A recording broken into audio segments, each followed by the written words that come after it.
First of all, how many of you here try to eat pretty well? And how many of you here try to eat pretty well on a regular basis? And how many of you here exercise? And how many of you here exercise on a pretty regular basis? Now, how many of you here meditate?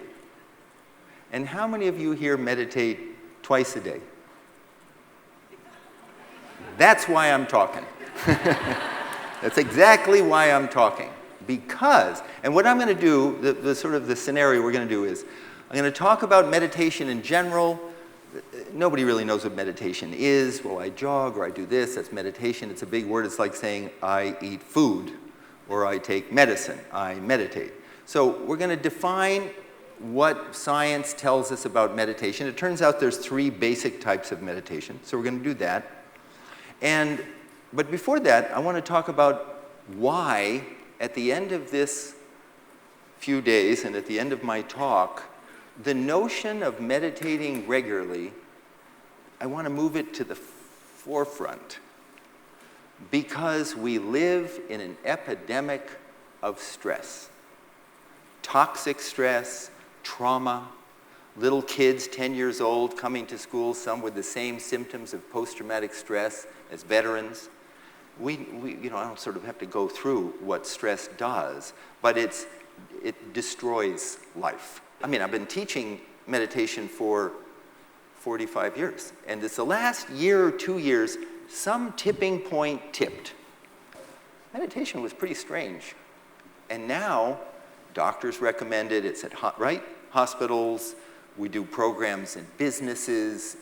I'm working with the National Basketball Association, with the Major League Baseball. Probably I should work with the Rangers and the Astros, but that's another story. Something happened. Something tipped. And there's 3 reasons, I think. The problem with stress, as I just said, we now know how destructive it is. We used to think, first of all, when I was a kid, we didn't even think of stress. I mean, I went and talked to some second graders, and I said, just recently, I said, how many of you kids feel stressed? Every hand went up. Stress. 2 second graders. And they can't sleep, and they feel anxious, and they can't digest their food. I'm thinking, oh my God. And when I was young, stress, you just, buck up. Buck up, I said. Buck up. Like be tough. It's not a big deal. Just, And, but now, it's killing us. It shortens our aging. It gives us migraines. It gives us, sleep deprivation. It gives us high blood pressure. It fuels cancer. You've heard it all. It's like I don't have to spend time on that. So the problem of stress, I think, sometimes people say, well, is it more stress now than it ever was before? And I think, yeah. I think it's 24/7 input, right? Kids never stop. It's just 24/7. There's nowhere you can go away. I made a phone call to my nephew who was hiking in Mongolia, and I got a clear message to him. So you can't get away from Uncle Bob. You can't get away. So there is this stress, and second of the 3 reasons, modern medicine has nothing for us. Not really. There's no magic pill that we can take that can prevent stress or trauma. I mean, if we had that, we give it to the men and women who are going off in harm's way. There's nothing. And there's no magic pill that we can take to cure it. We certainly mask it. 6 glasses of wine, 16 cups of coffee, and we manage it. Ambien, Xanax, antihypertensive medications, which we need, but we're not getting to the core. This is an epidemic, and it ain't getting any better. Anybody here ever feel stressed? Yeah. Even in Austin? I'm coming from New York. I have to tell you a quick story. I was coming from New York, and I sat down there was a wedding, and I was in Iowa. And I sat down at this table. No one was at the table at this afterwards at a wedding. And there was a woman sitting at the table across from me. I sat down. She looked up. She said, "Are you from New York?" Now, I had not said a word. I went, it was like a... So, The problem is worse than ever, and the third reason why there's so much interest and the misunderstandings of meditation is stripped away, one reason, science. One reason, science. There is so much research now on the effects of different meditations, and they have different outcomes, and I'm going to talk about that in a moment. So much evidence that it is incontrovertible. And I think it's just now a matter of time. We're working with insurance companies, we're working with health insurance providers and companies to make this available to employees, to people. It'll save a ton of money and it'll improve the quality of life.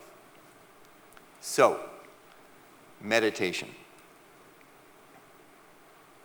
What is it?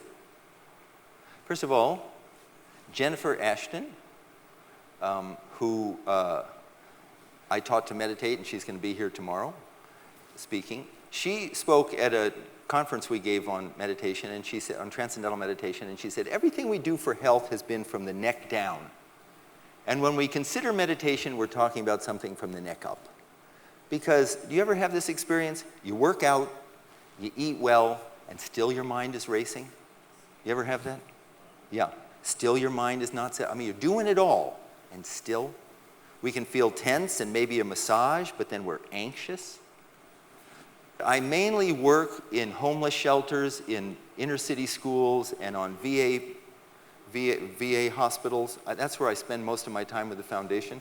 But in the process of doing that, I get introduced, I don't go after anybody, but I get introduced to well-known people. And I use this particular well-known person because you know her. And I got, Ellen DeGeneres asked me to teach her to meditate. So I asked her why she was interested. And the answer that she gave illustrates, I think, why more and more of us are interested. She said, Bob, I want to maintain permanent connection with the intelligence that runs the universe. And I thought, wow. And she paused and she said, and I can't sleep at night. And in a nutshell, that's us.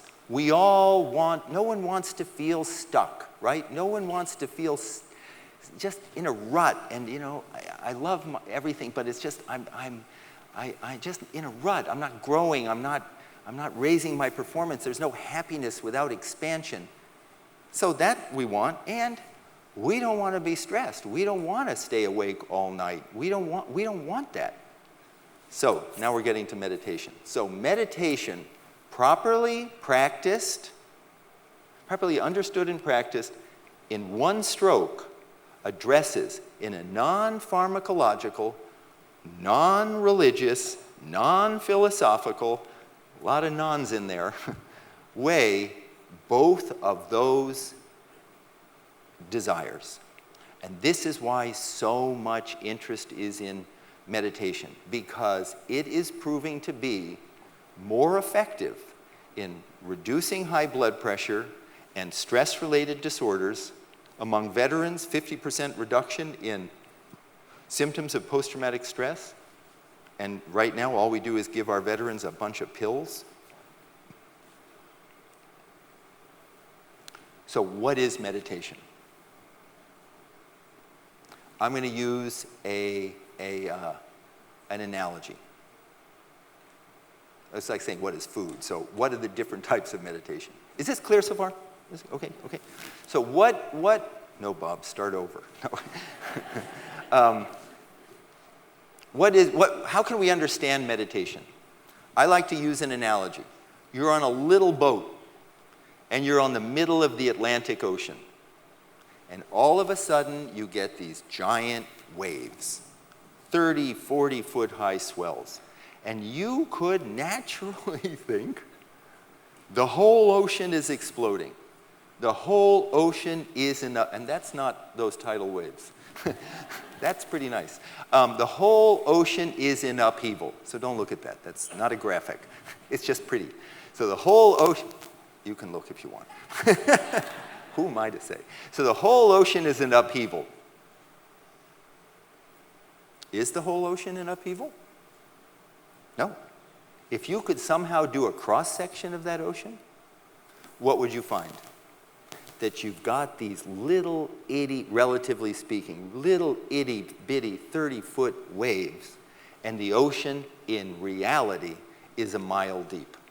In reality. This is natural, and this is equally natural, silent, quiet. So active on the surface, silent at its depth. Pretty darn silent at its depth. That's an analogy to the mind. The surface of our mind, I like to call the gotta mind. I gotta do this, and I gotta do that, and I gotta call him, and I gotta call her, and I gotta make a list, and I gotta find the list, and I gotta make a new list. Then I gotta slow down, then I gotta get going, and then I gotta get to sleep, and then I gotta get up. Anybody? Got that? Yeah. Gotta mind. It doesn't stop. We go on vacation. If we can go for 2 weeks, the first week we're just sort of decompressing, checking emails, oh my God, I didn't get my bill from Verizon. It's like we're so nervous about everything. So that is the gotta mind. It is a natural human desire. Every one of us. Instinct.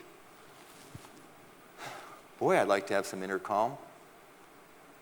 Boy, I'd like to have some inner peace, some inner clarity, some inner ease, some inner happiness. I'm not talking about the happiness that comes and goes out there, but just a happiness that from just kind of feeling good about myself, right? So the question is there such a thing as an inner? And if so, how do we get there? And here comes the discussion on 3 types of meditations. Because for a very, very, very, very, very long time, it was assumed by science that all meditations were basically the same. That it really didn't matter what you did, you were meditating. So you could close your eyes and you could do a guide. How many people here have tried guided meditations? You could do a guided meditation. Or you could close your eyes and you could follow your breath. Or you could be in church or synagogue, and there's a time for silent meditation. Or jogging, or swimming. It's all pretty much the same. And then about 10 years ago,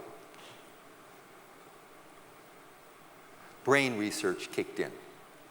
And that's been a game changer. And brain researchers have now identified, and this is new information for you, relatively. Brain researchers have now identified 3 basic types of legitimate meditation.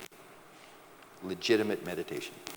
There's a lot of crazy stuff out there. Just like there's a lot of crazy diets, there's a lot of crazy healers, there's a lot of crazy whatever. So you really have to but 3 basic types of legitimate meditation. The first, and this won't be, I actually wanted to show some charts, and Lori said, no, don't show charts. Friday night, nobody wants to see charts, so just imagine. First type of meditation is focused attention. Focused attention. Some of you may have done this before. It's a concentration form of meditation. You go to a yoga class, and at the end of yoga class, the teacher said, okay, now clear your mind of thoughts. I always love that one. Right. And then peace in the Middle East. Yeah. I'll clear my mind of thoughts, and then I'll take care of the Middle East. But that's one, or you concentrate. There's a meditation called, but it's legitimate, vipassana, which is you are focused on loving kindness. Or it's a concentration, a Zen meditation, where you're concentrating on, but it's concentration. They call this the monkey mind, and you're trying to clear your mind of thoughts. And that meditation enlivens or activates what they call gamma brain waves. Right here, left prefrontal cortex, and that meditation, that gamma brain waves, 20 to 50 cycles per second, concentration. When your child is concentrating on a math problem, or you're going to see some activation in that area. It is a wonderful tool for learning to concentrate in life. Cut through the noise. Second type of meditation. Open monitoring. Mindfulness. How many people here have done mindfulness? Mindfulness meditation, kind of popular. That in the analogy I should say, focused attention is like trying to stop, the first one is like trying to stop waves on the surface of the ocean. Open monitoring or mindfulness is dispassionately just disengaging, and this is how you get calm. You just observe your thoughts, or you observe your breath, or you observe the silence. There's a lot, you sit quietly, and you just take 5 minutes and just observe, because we're just going to be fully present. And that, in that analogy, is like watching those waves rise and fall. Even if they're anxious waves, even if they're thoughts, even if they're anxious thoughts, even if they're thoughts about a boyfriend, and every time you, mindfulness allows us to have that thought and not go, or anything. It just step back, and it creates what's called theta brain waves. And that's, you don't have to remember this, I won't quiz you, but that's 5 to 7 cycles per second. That's an onset of dream, and it's also just sitting quiet, just getting ready to act. It's just, and mindfulness, while having many purposes, is a wonderful coping tool. So in the beginning, in the middle of the day, if things get tense at the office, or if they get tense with the kids, which I know never happens, it's tense with the kids. Who did the ha? Gets tense with the kids, you just take 2 minutes, do some breathing exercise, and you just calm yourself. And then you enter the fray. And here's the third type. And the third type is called self-transcending. Now, I should say I have learned all 3 types. I teach the last one, Transcendental Meditation. I teach it, but I value all 3 for different reasons, because they have different outcomes. So self-transcending or Transcendental Meditation is a technique that you're not trying to stop the waves, and you're not trying to just watch those anxious thoughts dispassionately. You're actually allowing the excited, agitated, thinking mind to just settle down to quieter levels of thought towards that calm, settled state that exists within hypothetically exists within every one of us. And when the mind settles down in the most fluid, easy, natural way, your body gains a state of rest, according to research, deeper than the deepest part of deep sleep in 20 minutes. And there is a hormone. Anybody heard of the cortisol? Cortisol is a hormone. We need cortisol to live, but when we have high levels of cortisol, it's for activity. High levels of cortisol for too long, adrenal burnout. It's secreted by the adrenal glands on the adrenals on the kidneys, and everybody has too much. Pretty much everybody has too much cortisol. Cortisol fuels sleep deprivation, migraine headaches, depression, memory loss. Not a good thing. We all have way too much cortisol. At the end of a good night's sleep, cortisol levels naturally drop about 10%. In 20 minutes of this self-transcending, cortisol levels drop 30 to 40% every time. Now, I have been a big advocate. For a long time, people used to say to me, well, I do mindfulness, so I don't want to do vipassana. Or I do transcendental meditation, and I don't want to do mindfulness. And I always thought, you're a wonderful person, but that's not big thinking. In a toolbox to handle stresses and pressures of the day, there's more than one tool. There's tools. And I'm a big advocate of equipping children, and I'm going to show you a video in just a moment, equipping children and us as adults with the tools that we need to find silence and calm that no longer exists anywhere in the world. And that calm and silence exists within each of us.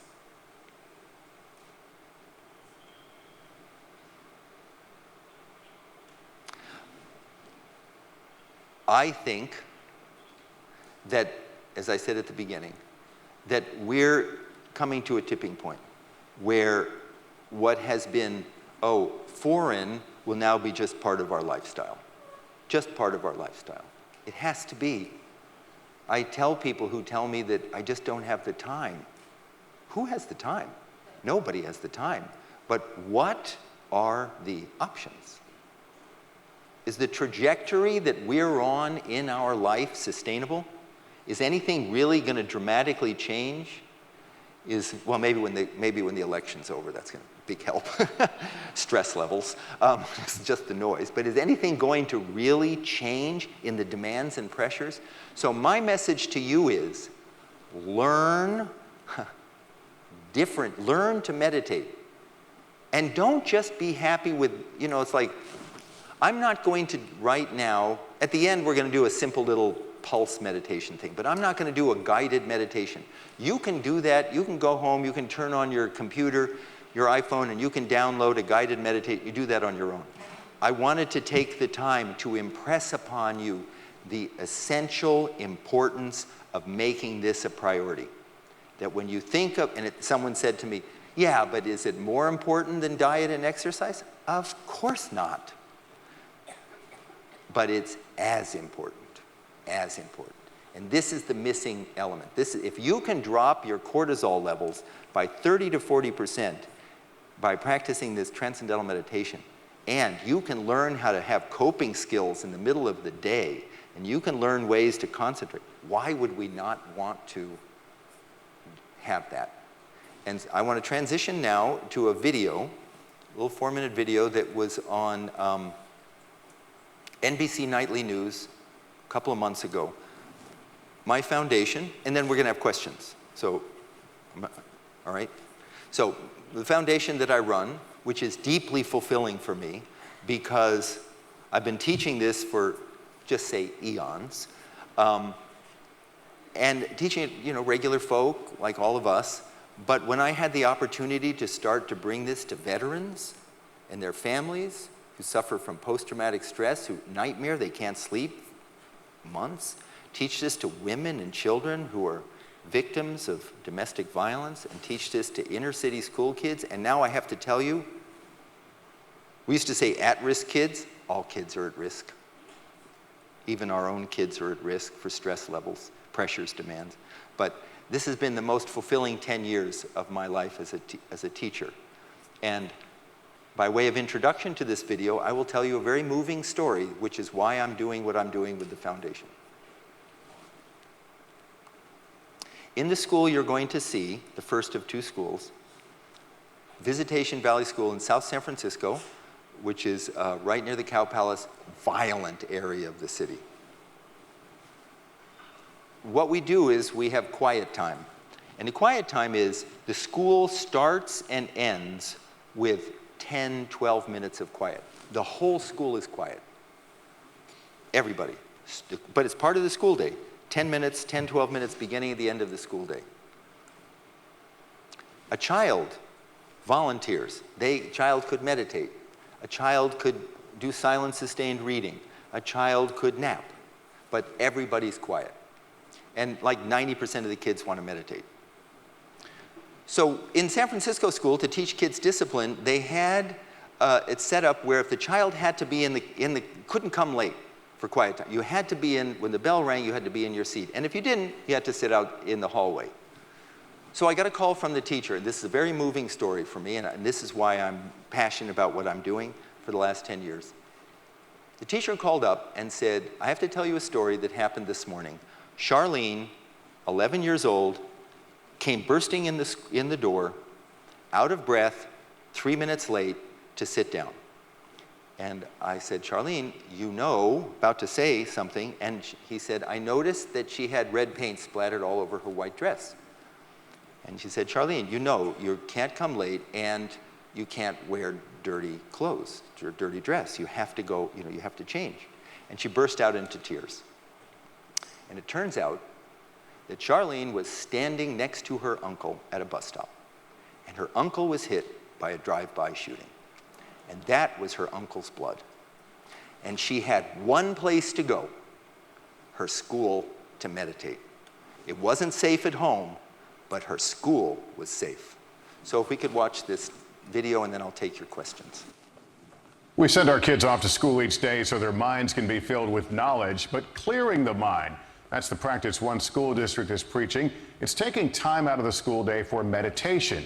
And by looking inward, these students are finding outward success. The story tonight from NBC's Cynthia McFadden. At first glance, Visitation Valley School in San Francisco looks like an ordinary, chaotic middle school. But twice a day, something out of the ordinary happens that has changed everything. It is the sound of silence. 8 years ago, in the heart of one of the city's poorest and most violent neighborhoods, the school was spiraling out of control. There'd be fights here 3 to 5 times a week. The kids see guns on a daily basis. They see all sorts of weaponry. They have that baggage with them. Desperate, the district tried a pioneering program called Quiet Time. Ignore the sounds you hear outside, upstairs, in the hallway. The idea, teach students transcendental meditation and give them 2 15-minute periods a day to close their eyes and let go of the stresses in their lives. So did you buy into this at the beginning, or were you a little like, hold it a minute, meditation? I thought it was a joke. I thought, this is hippie stuff that didn't work in the 70s, so how's it going to work now? Make sure you switch. Good.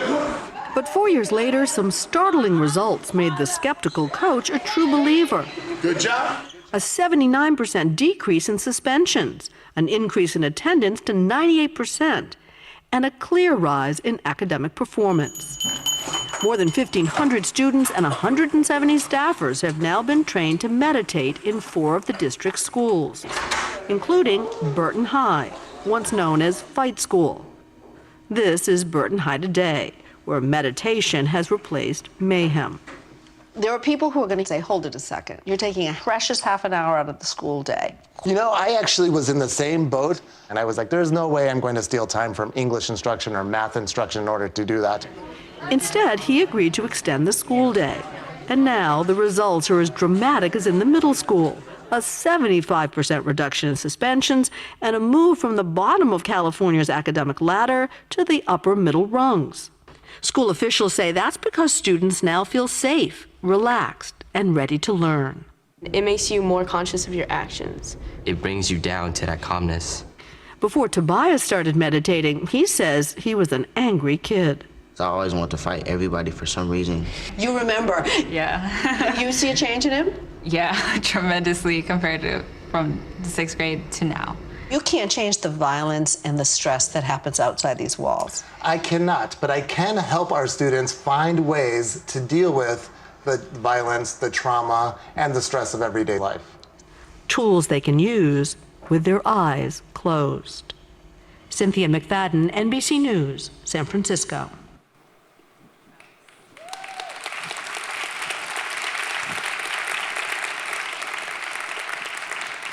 So I'd like to take questions for about 20 minutes, and then we'll wrap it up. Anybody have any questions? Okay, right behind you. All right, yeah, I'd like to ask a question.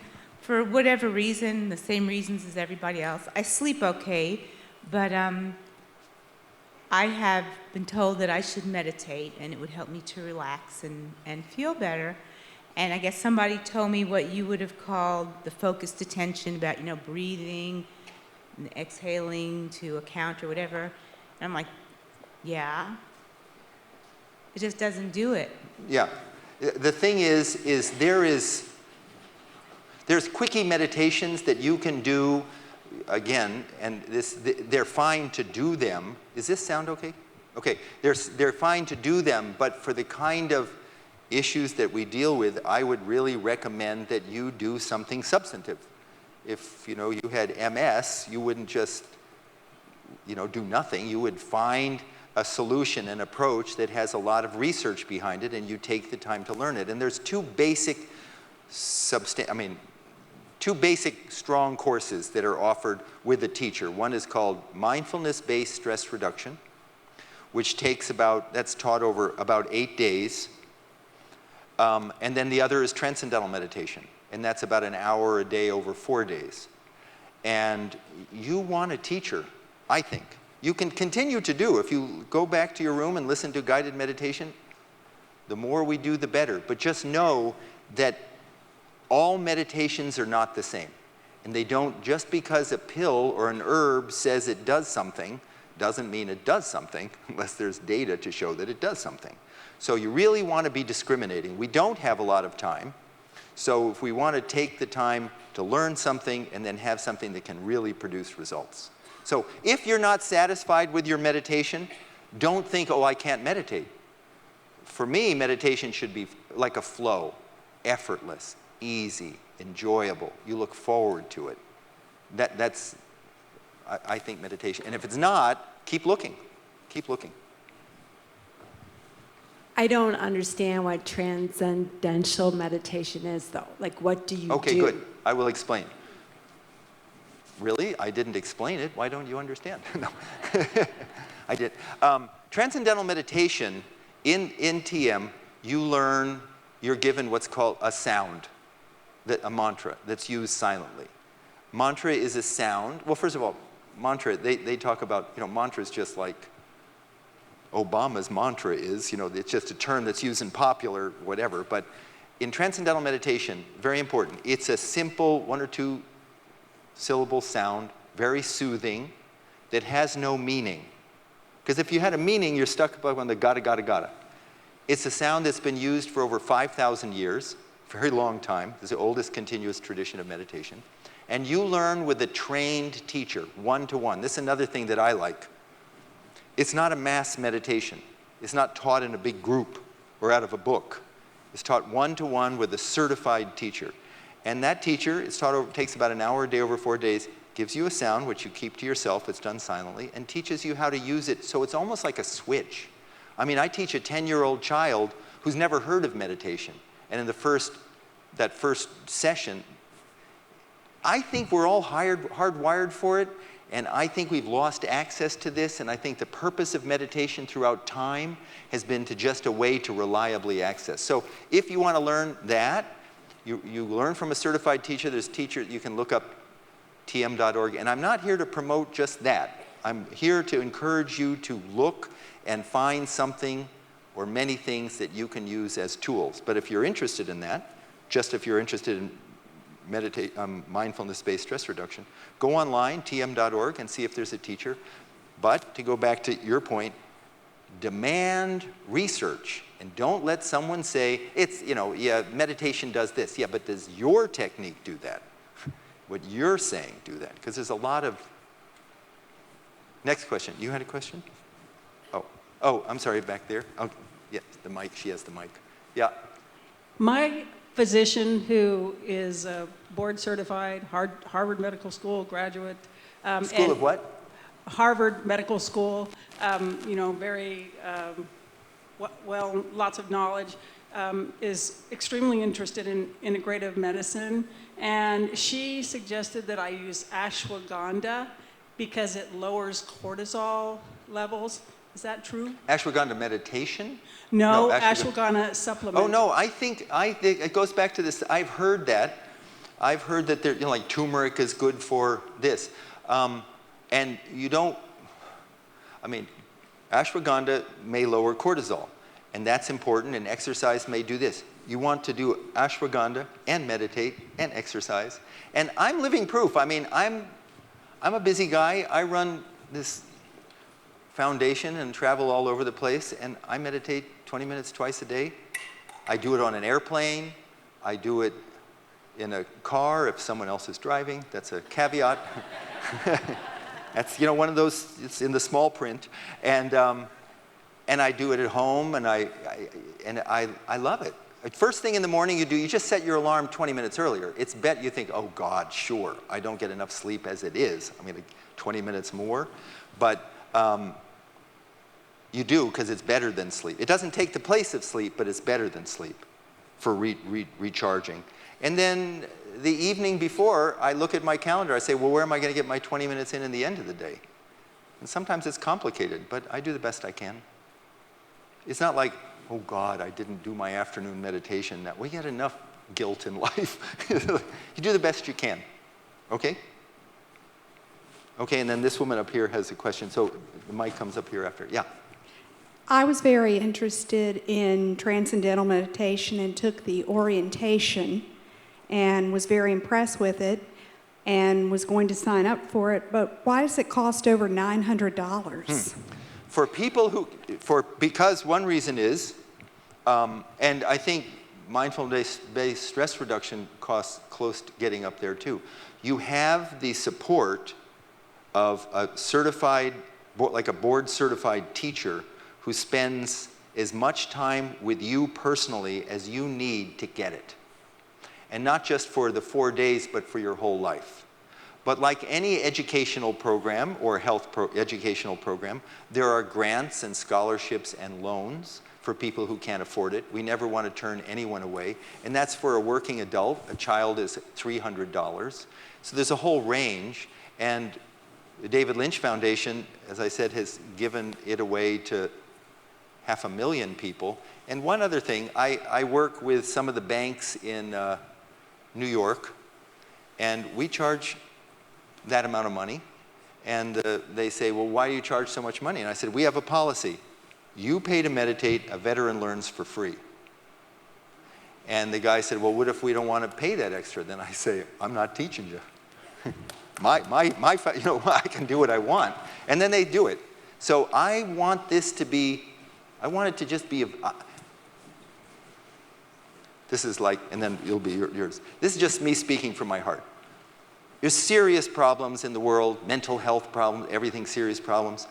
The word meditation has been such a stumbling block, just the word meditation.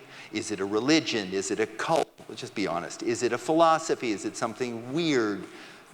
And it's proper meditation, legitimate is none of that. You don't buy into anything. There's no shtick. There's no, I tell people I am the least likely meditation teacher you will ever meet if you think of what a meditation teacher would be like. I'm not into woo-woo. I'm a skeptic about a lot of stuff. I'm a cynic about a lot of stuff. I love science. I love sports. I love, you know, I'm a normal, regular guy. And that's what I love about this, is that there's nothing to believe in. I love it. Usually it's a wife learns to meditate, and then they say, well, I'm going to bring my husband in, but he's really skeptical. And I say, bring him on. Because being skeptical is like saying, I 100%, the core of my being, do not believe in gravity. Whoa, I don't believe in gravity. It doesn't matter. We're hardwired for it. Yes?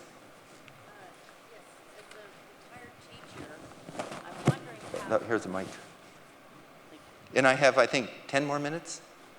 After watching your video with the children in the school, which was very impressive, I'm just wondering how you teach the children and the teachers. Same way. When you were talking about one-on-one, individual. First day, it's how do great. you do that? There's another thing I love. We go into a school with 1,000 kids, and I bring in 20 teachers, TM teachers, and they're often in their 20s or 30s. They're really wanting to do something good in the world, and we teach them. What happens is the first day it's one-to-one, and then the next, because it's 4 days for about an hour. So day one, one-to-one for the trained teacher, and day 2, 3, and 4 in a group. And we teach that 10-year-old inner city school kid exactly the same way I teach a CEO of a bank. We don't shortchange nobody. That child gets the exact same, and if it takes a little longer to do it, and people will say, well, that's not scalable, because how are you going to get to how many teachers? And my feeling is, in not too long, guidance counselors will be trained as TM teachers. And therapists on VA, it's another skill. It's just another skill. It's not a lifestyle, it's a tool. Okay, right here and then here. These are great questions, by the way. Can you tell me, what are the results of TM in treating addiction-based behaviors? I have a family member who was just in rehab for the 4th time. Oh, for addiction and recovery, did you say? Right, Yeah. addiction-based behaviors. We are now working in New York City with it's a wonderful question. There's been research that has shown the effectiveness of this for addiction and also for preventing relapse from addiction. And right now there's a $300,000 study going on in Maryland with at a top rehab facility on the effects of this meditation on addiction and recovery and preventing relapse. And there's an organization, you can look it up, called Freedom Institute in New York City, which is not working with at-risk inner city kids, but just suburban kids. And one of the things that they find is addiction traumatizes the brain, scars the brain. And now we have neural pathways, and if Lori would have allowed me, I'd be showing you a chart right now. But Lori wouldn't allow me.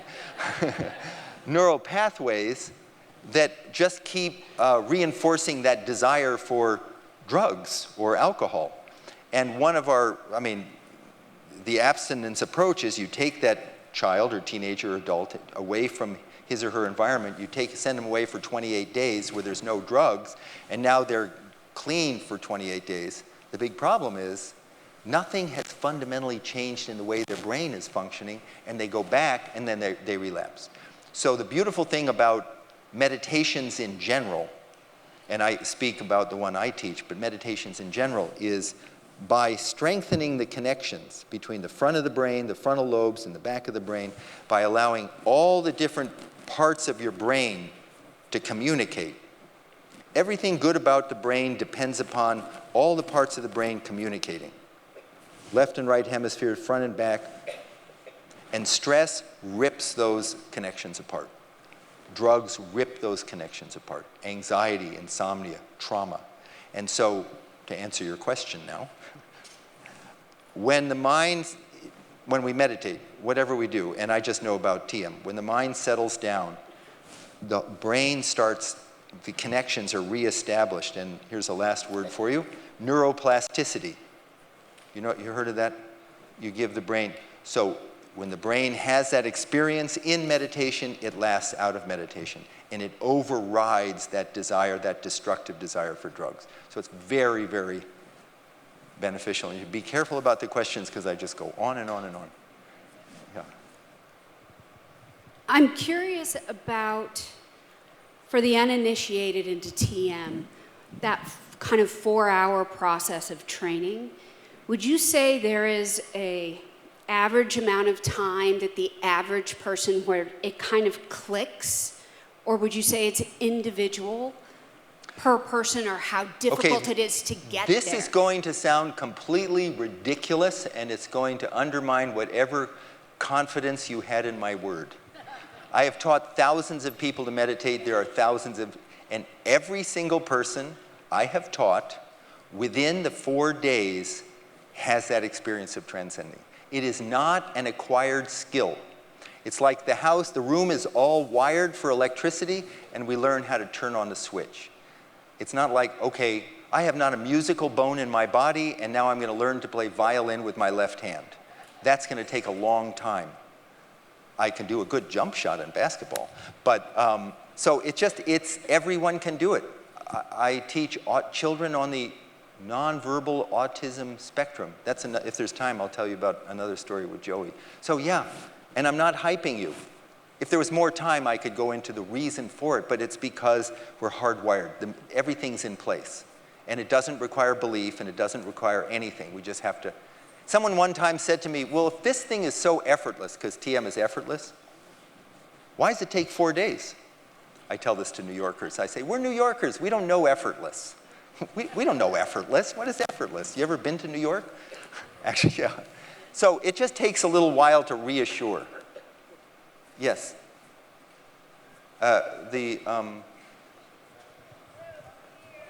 Okay, 2. And I'm technically, 5 minutes remaining. Over over here. Okay, good, yes. Okay, in the choice of a sound. Ask me a question about mindfulness. Okay. For mindfulness. Okay, good. Okay, when you choose a sound for someone, and for the sound you choose for someone, is it for you when you choose that for someone else? Okay, when a person selects a mantra. Is it intuitively for you to help them, or how does that work? Very good question. When you select a mantra, and I should say that the mantras, it could sound a little mystical, you know. Ooh, a mantra. It's just a sound. It's nothing, it's a sound that's nice, that has no meaning, that people have been using for thousands of years for just this purpose, and there's a boatload of, that's not a technical term, a boatload of research that shows it works. But there's not 7 billion mantras in this tradition. This meditation is ancient. There's many, many dozens, and a teacher learns how to select from those dozens the best one for you. Somebody said to me, well, couldn't I pick my own mantra? And I say, it's a free country. You can do whatever you want. We just know from research that these work. But it's not an intuitive, I guess an analogy would be, everybody has red blood, but a specialist knows that one person is Rh negative type, another is type O, another is type A.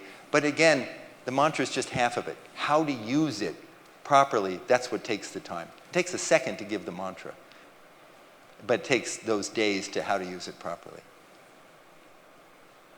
I want to say something wonderful about prevention, but yes. Oh. It says 5 minutes for the last 10 minutes. How much? I'm a healthcare practitioner in functional medicine, so we spend 75-minute intakes and 45-minute follow-ups knowing you can't do... I couldn't hear. 75? 75-minute initial intakes, knowing that you can't do much in 15 minutes. But what are good clinical tools? So if we work with food as medicine, I can at least start with the biggest culprits. You know, remove gluten, remove high fructose corn syrup, remove these elements. Closer. Oh, sorry.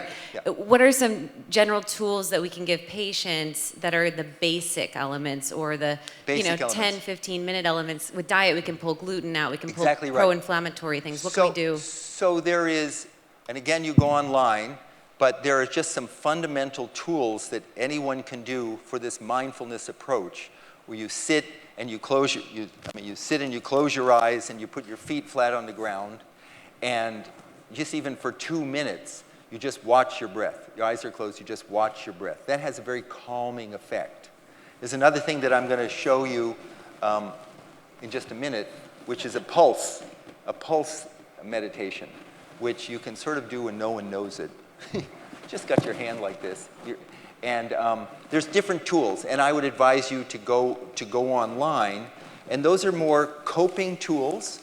They don't, the research say they're very effective for coping. They don't give that deep rest that we're talking about, but they're a good stopgap. So just, you'll see, there's a lot. Mindfulness tools. Yes? Oh, was there? Okay. Hello. I want to thank you for your work with the veterans, but I have a question about that. Since you have been to some of the VA facilities, are all VA facilities now able to take veterans and teach them these skills? More and more are doing that. You ever heard of the foundation Wounded Warrior Project? Yes. They've given us hundreds of, they're great. They've given us hundreds of thousands of dollars to teach thousands of veterans. It's in different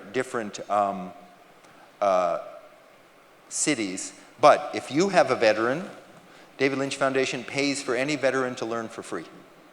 So if you have someone in your life, I'm now going to give you my email address. bob@davidlynchfoundation.org. And you can email me if you have someone that you would like, because my father was an injured war veteran from World War II. I grew up in VA hospitals. Anything I can do for our veterans. And another group, first responders. Yeah. Pardon? Yeah. Okay, one more question? Back here. I'm way back here. Yeah. Hi, I promise I'm not an implant. I've never met you before in my life. But I happened to come to this convention, and I have been practicing TM since I was 5 years old. My mother's a teacher, and I always thought this is pretty plant sounding. Yeah, it really does, I promise. I've never met you. And just wanted to let everybody know that I'm a certified clinical nutritionist. I'm a certified clinical master herbalist. I work for a natural health company. And I consistently say that the best thing that's ever happened in my life is learning TM. Completely effortless. The way that I think about it is where it used to be stoplights and red lights in my life, it makes everything a green light. It's just the most amazing thing. Really calms you down, and highly recommend it. Definitely worth the price. I lost my mom for 3 months twice to learn to be a teacher.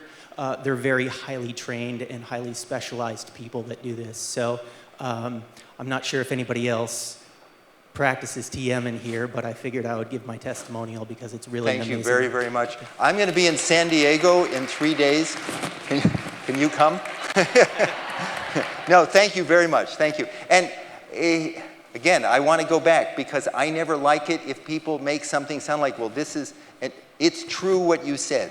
And that's what, it's like, that's what this medicine does for this, but another medicine can help for something else. So we're looking here non-denominationally at different approaches for different outcomes. And for what you're talking about, TM is great. For middle of the day coping skills, we learn something else. So really great. I just want to end by saying, we're going to do this pulse thing, but the last thing I want to say is, a very wise man one time told me that the two fundamentals of success, once you have an idea that resonates at the core of your being, the two fundamentals of success are 1, conviction, and 2, persistence. And conviction for me is a vertical thing. It's like to the core of my being. And it can be in anything. It can be you have conviction in a relationship and you're just going to go through this. It can be a conviction in starting a job. But conviction is something that's just at the core of your being. And persistence, horizontal, over time. Over time. Some people have conviction and then just flame out after 2 days. Some people have a whole lot of, persistence, but it's not deep. And the reason I say this is I really believe I've looked over your schedule for tomorrow. We have here some amazing people coming to speak. This has been an amazingly curated event. And yeah. And you have the essence of lifetimes, years and years and years of these devoted people, what they're going to share with you. If it resonates with you, leave here with with conviction and persistence to make it part of your life. You can transform your life. Really, the information here, when I was an 18-year-old kid, it just resonated. And I've been at this, a long time. I'm not a weird guy. Well, some people might think. But I just would say conviction and persistence, take advantage to everything you're hearing. Listen carefully, ask questions. And my friend Dean Drazen in the back, probably the best PR guy in the world, he said for me to tell you, when you leave here, if you have New Year's resolutions, you're going to be able to upgrade them at the end of this day. So I really want to thank Prevention.